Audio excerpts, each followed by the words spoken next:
KBC में करोड़पति पति। सूरज के जीवन का एक ही फंडा था कि मेहनत तो गधा भी करता है, घर बैठे जो कमाए समझदार वही होता है।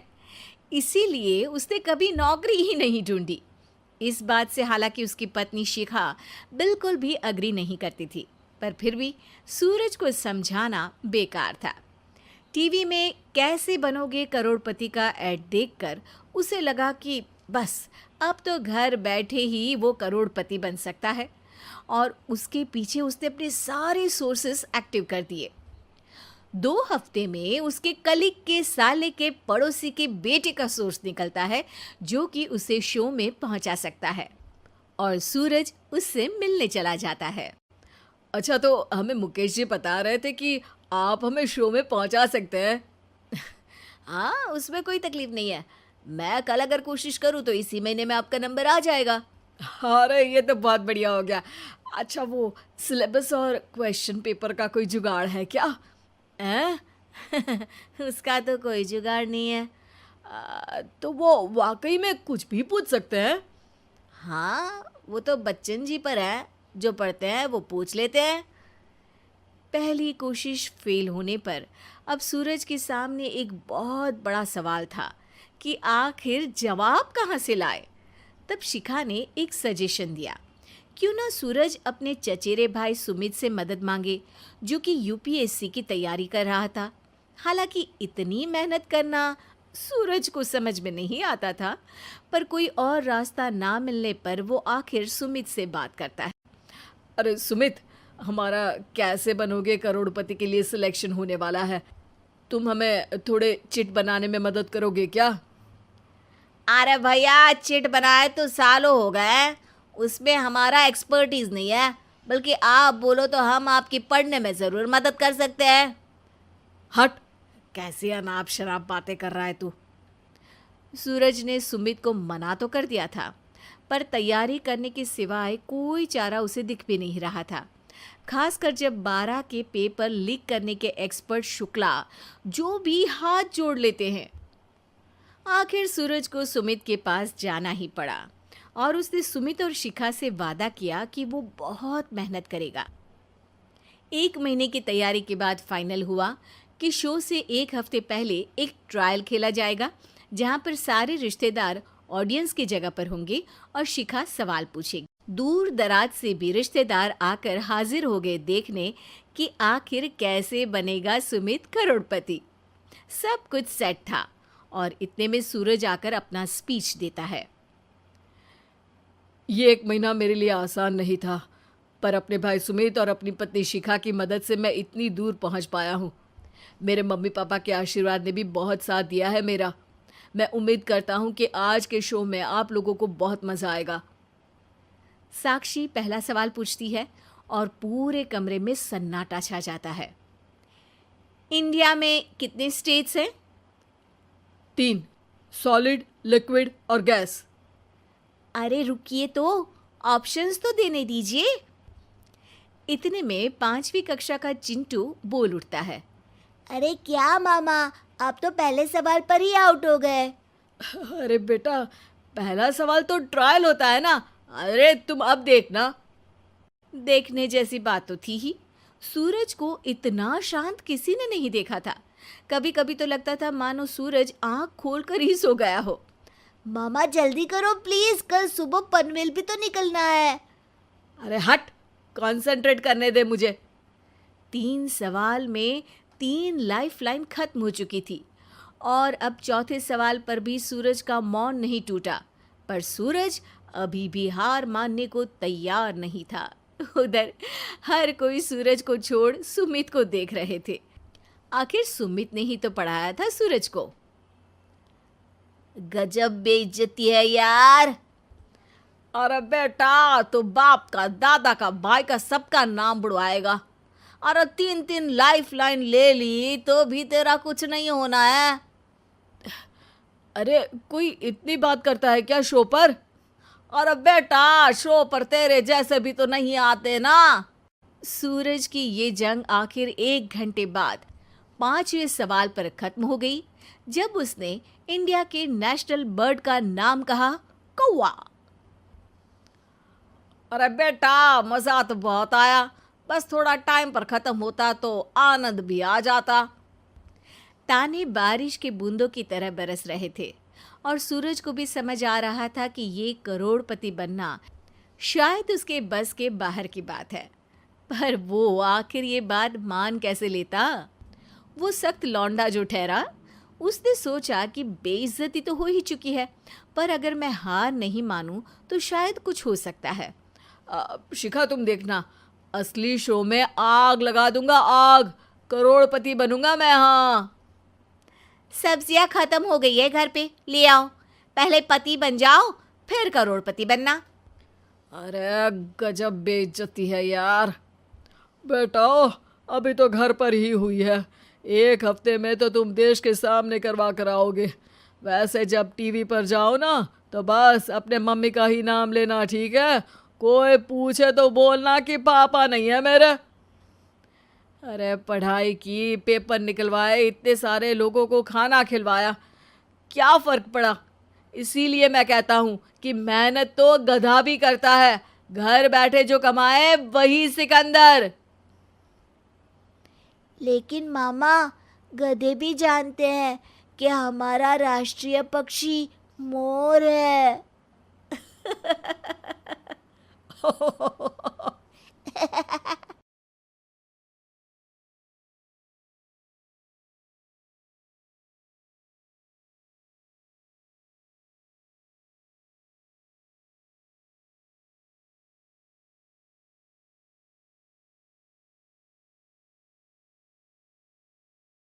शिल्पा शहर की पढ़ी लिखी और होशियार लड़की है, जिसकी शादी उसके पापा के सालों पुराने वादे की वजह से गांव के विकास से हो जाती है। शिल्पा की सास पुराने ख्यालों की होती है। अरे शहर की हो, इसका मतलब ये नहीं कि जो मन आए करोगी। घर के कुछ नियम है जो तुम्हें भी मानने पड़ेंगे। हाँ।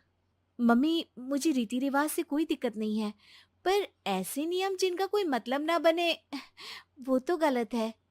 हाय, देखो तो, अरे घर आए 1 दिन पूरा नहीं हुआ और सास से जुबान लड़ाना भी शुरू।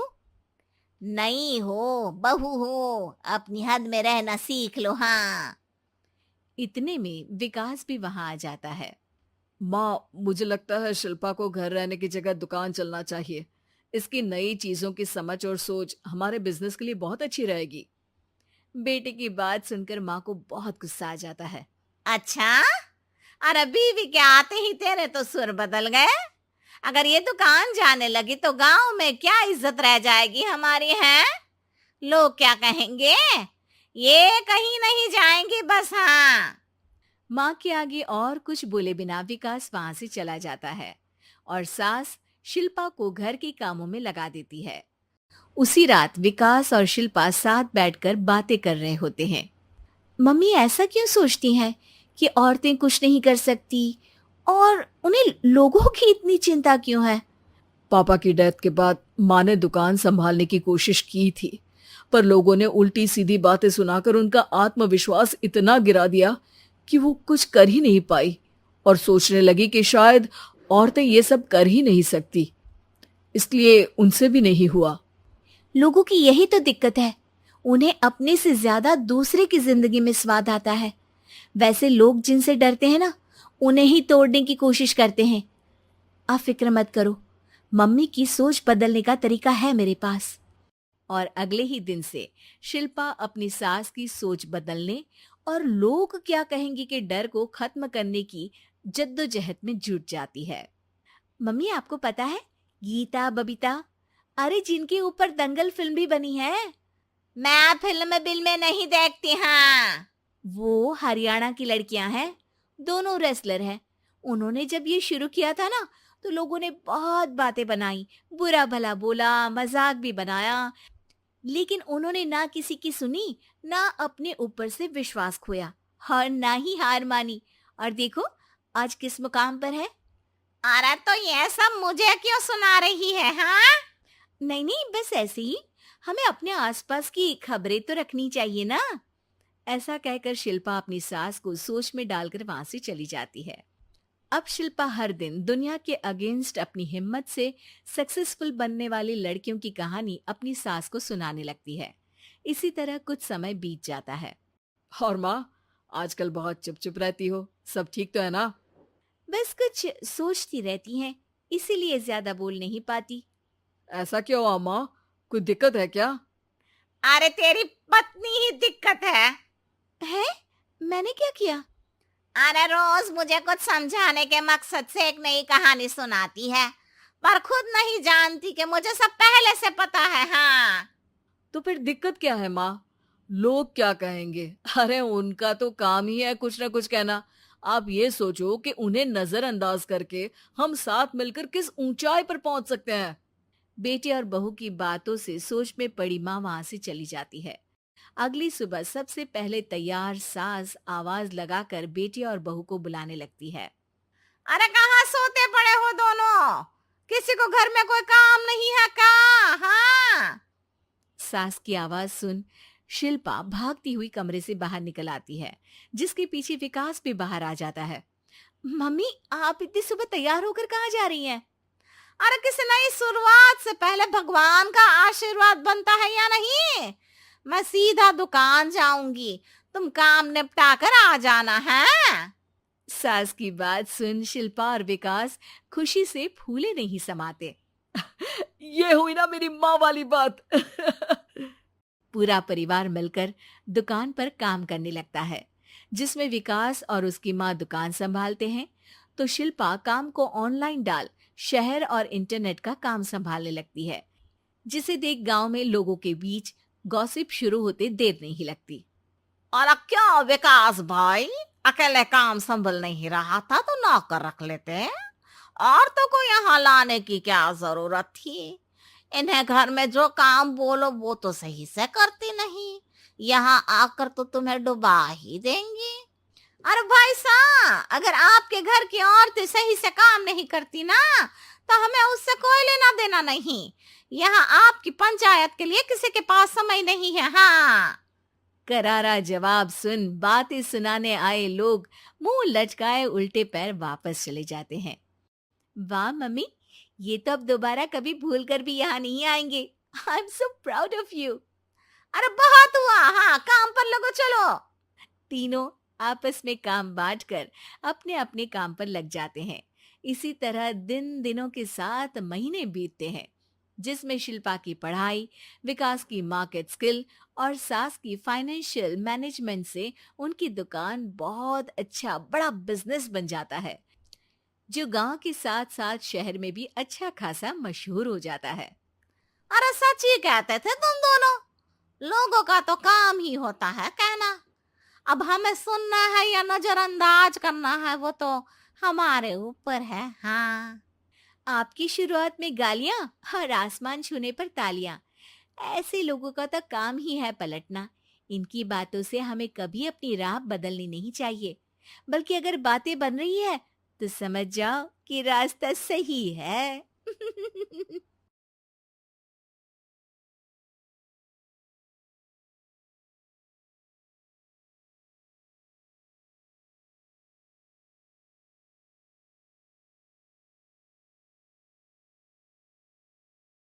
गपोड़ी बहू। उमा जी की बहू पिंकी को गप्पे मारने की बहुत आदत थी। वो जब भी किसी के बारे में बातें करती तो बड़े बड़े गप्पे फेंका करती। आसपास के सब लोगों को पता था कि पिंकी बहुत बड़ी गपोड़ी बाज है। लोग उसकी बात पर विश्वास नहीं किया करते थे, लेकिन हाँ, उसकी बातें सुन सुनकर हंसते बहुत थे। अरे बहू, पड़ोस वाली शर्मा जी है ना, उनकी बेटी का जन्मदिन है, तुम भी चली जाना। ठीक है मम्मी जी, ये तो बता दो गिफ्ट में लेकर क्या जाना है? अरे लेकर क्या जाना है, 250 का लिफाफा दे देना, बस काफी है। अरे मम्मी जी, अच्छा लगेगा क्या? पड़ोसी हैं हमारे, हमें कुछ बड़ा लेकर जाना चाहिए। अरे बहू, इतना काफी है। जानती हैं आप, मेरे मायके में जब पड़ोस में किसी की बर्थडे होती थी ना, तो मम्मी कुछ ना कुछ गोल्ड का ही देकर भेजती थी। पड़ोसी के बर्थडे में सोना? कैसी बातें करती हो। और नहीं तो क्या, आपकी तरह थोड़ी ना लिफाफा पकड़ा दिया। पिंकी शर्मा जी की बेटी के जन्मदिन में चली जाती है। अरे आज तो बड़ी सुंदर लग रही हो साड़ी में। जी मैं तो लहंगा पहनकर आने वाली थी, मम्मी जी नहीं मानी। अरे बेटा बर्थडे पार्टी में तो साड़ी चल जाती है, मेरा मतलब कोई शादी थोड़ी ना है। कैसी बात कर रही हैं आप आंटी जी? मेरे मायके में तो छोटे छोटे फंक्शन भी हम लोग लहंगा बनवाते थे बुटीक से डिजाइन करवाकर, चाहे पड़ोस पे किसी का जन्मदिन हो। मेरी मम्मी हमेशा बुटीक से नया लहंगा डिजाइन करवाती थी। मैंने तो ऐसा कहीं नहीं देखा, ये तो तुमने आज बड़े कमाल की बात बताई। अरे जाने दीजिए, कोई बात नहीं। और बताइए आपकी बेटी नजर नहीं आ रही? अरे भाभी मैं यहाँ हूँ, ये देखिए मेरा ड्रेस कैसा लग रहा है? ठीक ही है, मतलब बर्थडे के हिसाब से थोड़ा हल्का है ना। अरे भाभी इतना सुंदर गाउन पहना है मैंने। मैं ना शादी से पहले अपने बर्थडे पर हमेशा जरी वाला लहंगा पहना करती थी, यही मैं तुम्हारी मम्मी को भी बता रही थी। इसके बाद केक काटने का प्रोग्राम शुरू होता है। सब लोग इकट्ठे हो जाते हैं। शर्मा जी की बेटी का केक देखकर पिंकी से रहा नहीं जाता। उसके अंदर का गपोड़ी बाज बाहर निकल कर आ जाता है। अरे इतना छोटा सा केक! अरे बेटा मेहमानों के हिसाब से ही है, जितने लोग इतना बड़ा केक। आंटी जी कम से कम 4 या 5 मंजिल वाला केक तो बनाना चाहिए था। आपकी बेटी का बर्थडे रोज रोज थोड़ी ना आता है। मेरे बर्थडे पर हमेशा पापा 4 केक बनवाते थे, सारे केक 4-4 मंजिल के होते थे। वहां पर सारे लोग उमा जी के मोहल्ले के ही थे और वो पिंकी के गप्पे मारने की आदत से अच्छी तरह वाकिफ थे, इसलिए सब लोग उसकी बात सुनकर हंसने लगे, लेकिन किसी ने पिंकी से कुछ नहीं कहा। एक दिन सुबह सुबह पिंकी ने अपनी सास से कहा, मम्मी जी मेरे मम्मी पापा मुझसे मिलने के लिए यहाँ आ रहे हैं। अरे वाह, ये तो बहुत अच्छी बात है। उनके आने की तैयारी करो, अच्छा अच्छा खाना बनाओ। वैसे कब तक आएंगे? मम्मी जी फ्लाइट से आ रहे हैं, कल शाम को 4 बजे की फ्लाइट है। फ्लाइट? लेकिन बेटा तेरा मायका तो यहाँ से 2 घंटे की दूरी पर है, तेरे मम्मी पापा फ्लाइट से कब से आने लगे? अरे मम्मी जी आपको पता नहीं है, मेरे मम्मी पापा ना आधे घंटे की दूरी के लिए भी फ्लाइट का टिकट बुक करवाती है। अरे गप्पे थोड़े कम मारा करो बहू, कोई फ्लाइट से तब आएगा ना जब यहाँ पर एयरपोर्ट होगा। तुम्हारी मम्मी क्या उड़कर आएगी घर में? अरे हाँ मम्मी जी मैं तो भूल ही गई थी। वो क्या ना मेरे मम्मी पापा हमेशा फ्लाइट से ही ट्रैवल करते हैं, तो मेरे दिमाग से ही निकल गया था। अगले दिन पिंकी के मम्मी और पापा पिंकी से मिलने के लिए उसके घर आते हैं। आइए आइए जी, आपका बहुत बहुत स्वागत है। और समदन जी, हमारी बेटी की कोई शिकायत तो नहीं ना? ठीक से संभाल लिया है ना आपका घर? अरे मेरी बहू बहुत समझदार है, घर का काम बहुत अच्छे तरीके से करती है। बस थोड़ा ज्यादा बोलने की आदत है उसे, आपको परेशान करती होगी ना? बात तो आपकी सही है, उसकी थोड़ा ज्यादा नहीं बहुत ज्यादा बोलने की आदत है। लेकिन कोई बात नहीं, आपकी बेटी दिल की बहुत अच्छी है, बस थोड़ा बोलती ही तो ज्यादा है। पिंकी बेटा इधर आओ, देखो तुम्हारे मम्मी पापा आए हैं, तुमने इनके लिए खाना तो बना लिया ना? वो क्या है ना मम्मी जी, आपसे एक बात कहनी थी। हाँ हाँ बोलो बहू, क्या बात है? डरने की कोई जरूरत नहीं। वो मम्मी जी मैंने सोचा मम्मी पापा आए हैं तो खाना बाहर से मंगवा लेती हूँ। अरे कोई बात नहीं बेटा, वैसे भी तुम किचन में काम करने लग जाती तो अपने मम्मी पापा से बात कब करती। बहुत अच्छा किया, अब तुम अपने मम्मी पापा के साथ बैठकर आराम से बात करो, मैं अंदर जाती हूँ।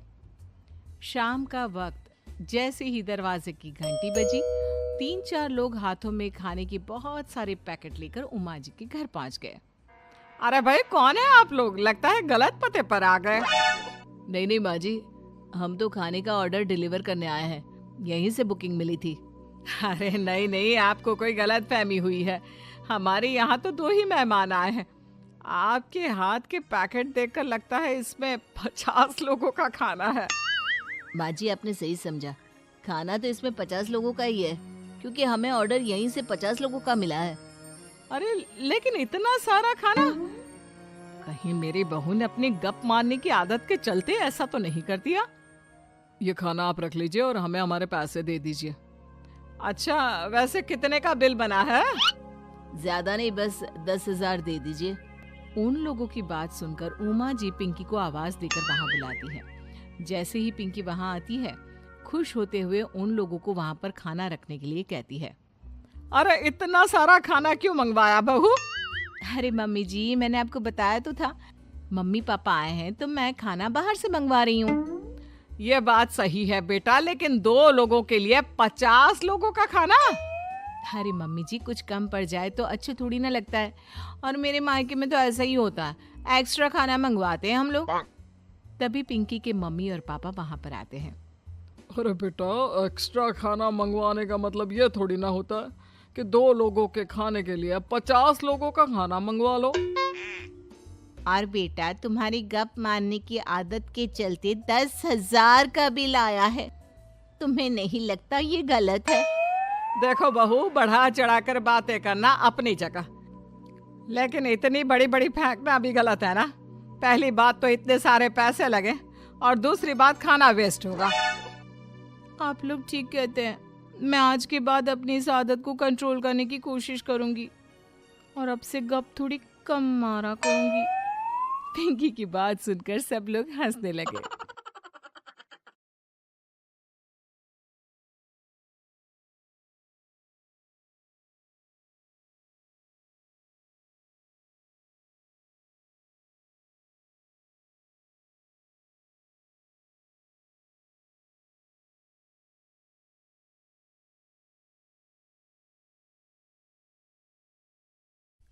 कौन बनेगा नेता? नगर निगम के चुनाव पास आने वाले थे। पूरे कानपुर शहर में टिकट को लेकर मारामारी शुरू थी, लेकिन सबसे ज्यादा चर्चा में वार्ड नंबर 40 की सीट थी। वो इसलिए क्योंकि इस बार वहां की सीट महिला के लिए आरक्षित थी। अब सवाल ये था कि चुनाव लड़ेगा कौन। इससे पहले ठाकुर साहब वहां से पार्षद थे और इस बार उन्होंने अपनी पत्नी सीमा ठाकुर को टिकट दिलवाई और ठाकुर साहब की शान के कारण सीमा जी ने 20,000 वोटों से चुनाव जीत लिया। अरे बधाई हो सीमा भाभी, अब तो आप वार्ड की पार्षद बन गई हैं। अब तो हमारे काम आप ही करवाएंगी। अरे ये तो सिर्फ नाम की पार्षद बनी है, वो तो महिला सीट आ गई, वरना पार्षद तो मुझे ही बनना था। अब भले ही चेहरा इसका होगा, लेकिन पावर तो मेरी ही होगी। अरे वाह भाई साहब, क्या दिमाग लगाया है आपने भी। आइए आप लोग, खाना लगा दिया है सबके लिए। सीमा जी पार्षद बन चुकी थीं, फिर भी उनकी एक ना चलती। सारे काम ठाकुर साहब खुद ही संभाल लेते और जहां जरूरत पड़ती वहां सीमा जी का अंगूठा लगवा लेते। सीमा जी ज्यादा पढ़ी लिखी भी नहीं थी। एक दिन ठाकुर साहब और सीमा एक प्रोग्राम में जाते हैं। अरे ठाकुर साहब, आप आ गए। ओहो, पार्षद मैडम भी आ गई हैं। स्वागत है आप दोनों का। लगता है हमारे पार्षद फंड का सही इस्तेमाल हो रहा है। चलिए अब उद्घाटन करते हैं। ये लीजिए ठाकुर साहब कैची, आप ही सबसे पहले प्रवेश कीजिए। सब लोग आगे निकल जाते हैं और सीमा जी पार्षद होने के बावजूद भी पीछे खड़ी रह जाती हैं। वो देखती हैं कि वेलकम बोर्ड पर उनका नाम है, लेकिन महिला होने के कारण कोई उनका सम्मान नहीं कर रहा। अगले दिन एक आदमी उनके घर आता है। अरे ठाकुर साहब नमस्कार। कल ना हम नोटिस किए कि हमारा घर तो अवैध है और नगर निगम वाले उसे तोड़ने आ रहे हैं। अरे कुछ कीजिए ना ठाकुर साहब। देखो भाई, मैं तो ज्यादा कुछ कर नहीं सकता, पर अगर तुम सबकी जेब गर्म कर दो तो कुछ हो सकता है। कुल मिलाकर 4 लाख लगेंगे। अरे 4 लाख ठाकुर साहब? अरे भाई, मैं अपने लिए नहीं मांग रहा हूँ। दरोगा है, इंजीनियर बाबू है, बड़े साहब है, सबको देना पड़ता है ना थोड़ा थोड़ा। बोलो है मंजूर? तभी वहां अचानक सीमा जी आ जाती हैं। अरे ये आप क्या कर रहे हैं? पहले इन्हीं लोगों से तो आपने वोट मांगे, अब इनसे ही पैसे ले रहे हो। अरे चुप रहो तुम, तुम्हारा काम है सिर्फ अंगूठा लगाना, तुम वही किया करो। मुझे दूसरे काम तुम मत सिखाओ, समझी? और तुम ना जाओ, अब पैसे लेकर आओ, वरना जेसीबी किसी भी वक्त आती होगी। सब कुछ ऐसे ही चलते रहता है। एक दिन सीमा जी और ठाकुर साहब को एक लोकल मीटिंग में बुलाया जाता है। वहां पर कई और अधिकारी लोग भी मौजूद रहते हैं। अब मैं चाहूंगा कि ठाकुर साहब हमारे बीच 2 शब्द कहें। मेरे प्यारे भाइयों और बहनों, आज मेरा सौभाग्य है कि मैं आप सबकी सेवा दिन रात कर पा रहा हूं। आपने मेरी पत्नी को भारी मतों से जिताया है, इसलिए मैं आप सभी का शुक्रगुजार हूं। मैं आप सबसे वादा करता हूं कि हमेशा की तरह हमारे वार्ड में किसी को कोई तकलीफ नहीं आने दूंगा। सभी लोग तालियां बजाने लगते हैं। अब मैं माननीय पार्षद मैडम को स्टेज पे बुलाना चाहूंगा। अपने नाम को बुलाया सुनकर सीमा जी एकदम चौंक जाती है। उन्हें बिल्कुल उम्मीद नहीं थी कि इतनी बड़ी जगह उन्हें मंच पर बुलाया जाएगा। जैसे तैसे वो मंच पर चढ़ती हैं। ऊपर जाते ही सीमा जी को सारी पुरानी बातें याद आ जाती हैं कि किस तरह उनके पति उन्हें कभी भी आगे बढ़ने नहीं देते और उनके नाम से गलत काम करते हैं। वो बोलने लगती हैं, मैं आपके वार्ड की पार्षद सीमा हूँ। आप में से बहुत कम लोग ही मुझे जानते होंगे, क्योंकि इससे पहले मुझे कभी ऐसा मौका ही नहीं मिला। सारे मौके मेरे पार्षद पति यानी आपके ठाकुर साहब ही लेते रहे, लेकिन आज ये मौका मुझे मिला है तो मैं इसे ऐसे ही नहीं जाने दूंगी। मैं आपको ये बताना चाहती हूँ कि आपके ठाकुर साहब मेरे नाम की आड़ में गैर कानूनी काम करते हैं, जिस पर अंगूठों के निशान मेरे होते थे। इसीलिए मैं अपनी गलती मानती हूँ और आज अपने पद से इस्तीफा देती हूँ, ताकि आगे से कोई गलत काम ना हो पाए। अब फैसला आप सबके हाथ में है कि आप हमें क्या सजा देना चाहते हैं। सीमा जी की बातें सुनकर ठाकुर साहब के चेहरे का रंग उड़ जाता है और वो शर्म से मुंह नीचा करके वहां से चले जाते हैं और पद से इस्तीफा देकर ही सही सीमा जी अपने आप में आत्मविश्वास महसूस करती हैं।